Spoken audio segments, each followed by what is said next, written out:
Yeah, so I did the common trajectory. I started band in fourth grade, started on saxophone, and from that I just kind of fell in love with it.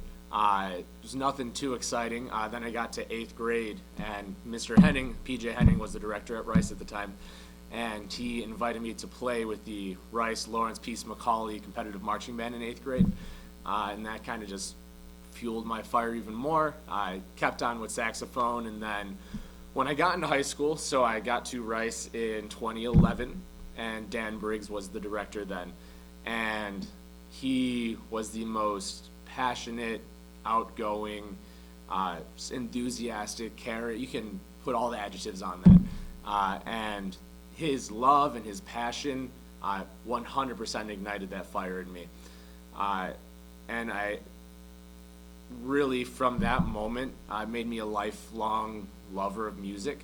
And from his passion, I wanted to have the opportunity, the chance to give back to my community like he was given to me.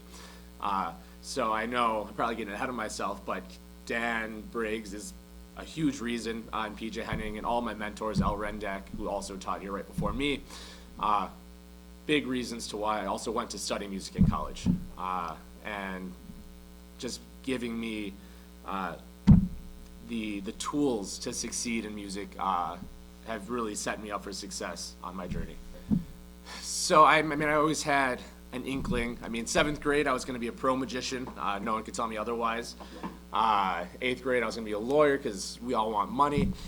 And then come high school, like I was saying, Dan and his passion I think really ignited something there. But still, senior year I was between chemical engineering and music education, which are extremely different. So I took the leap of faith with music, and I just haven't looked back. And now this is year 4 of teaching. So it's been wild. It's been a roller coaster, but I'm still loving it every day. Now it's fantastic. Year 1, horribly weird. I mean, just imagine all of the teachers that I had are still teachers here. So instead of Mr. Bergstead, it's Dennis. It's a wild ride. But now, coming into year 4, it's just they're coworkers. And I've come to realize as I'm going, it's all mental. I know what I'm doing, and I get to learn from them and be part of the faculty, part of the cohort. And I think now it's really something special, and I recognize that, especially since all of my teachers have taught here. PJ Henning, Al Rendak, Dan Briggs, and now myself. So it's also crazy to think that I'm part of this lineage that goes way back. And before PJ Henning, it was his dad, Leo Henning. So there were moderators here and there, but I'm pretty much one of 5 directors that have taught at Rice. So it's so cool to, like I said, give back to the community that's given me so much, and just keep spreading the love of music as we go along. I don't know why I'm pretending like I'm thinking. It's the kids. I mean, the students are why we come in every day. Just getting to know each and every one of you, learning why you're here, what your background is, what makes you tick. That is what makes every day exciting. And then on top of that, I just get to make music. We take these notes on a page, we read paper, and then we press metal tubes and we blow air into it, and then music happens. That's wild. So the fact that we're getting 80 other people, this Brother Rice, Mother Macaulay family together to make this music with 80 other friends, you just can't beat it, really can't. So music appreciation, we started that, or I brought it back last year. And I know you asked, what do we learn? But a big reason why I brought it back was, like I said, the students are the best part. So I made that class so I can get to know the general population of Rice more. I'm the band director, I'm the choir director. That's a specific niche. But now with music appreciation, I get to bring my love of music to everyone in the school, which is awesome. So within music appreciation, we're appreciating music.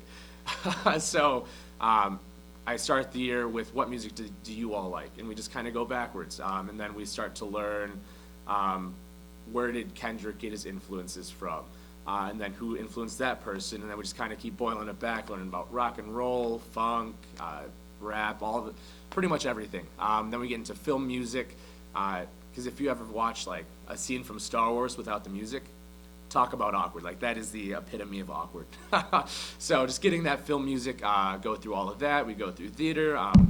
We really talk about it all, and just have a fun time exploring.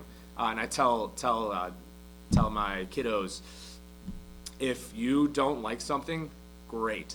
Now you have an opinion that you didn't like that type of music. So it's not about, oh, I can't believe Mr. Z is having me listen to blah, blah, blah. It's letting you experience what's out there and helping you develop an opinion and helping you learn to articulate that opinion throughout the year as well. And that's a good cue. So like I said, I was between chemical engineering and music ed. I also almost got a double major in math. So I think it'd be pretty dope to be a chemistry teacher, because you get to just do those experiments, blow things up, pretty cool. Science is crazy. If you ever just like, the world, insane. I love fun facts, so I won't start spitting those right now, but there's just so many fun facts of the world. So I'd probably say chemistry. But on top of that, I do coach ultimate frisbee. So it's cool to find things outside of music. And I think it's important for any profession, for any student, find things that you love outside of the other things that you love, because you don't want to make your whole life something and then it turns into a chore. I love music, but I need a break sometimes too, and that's frisbee for me. And I still do card tricks, so if you get a deck of cards, hit me up. I got you covered.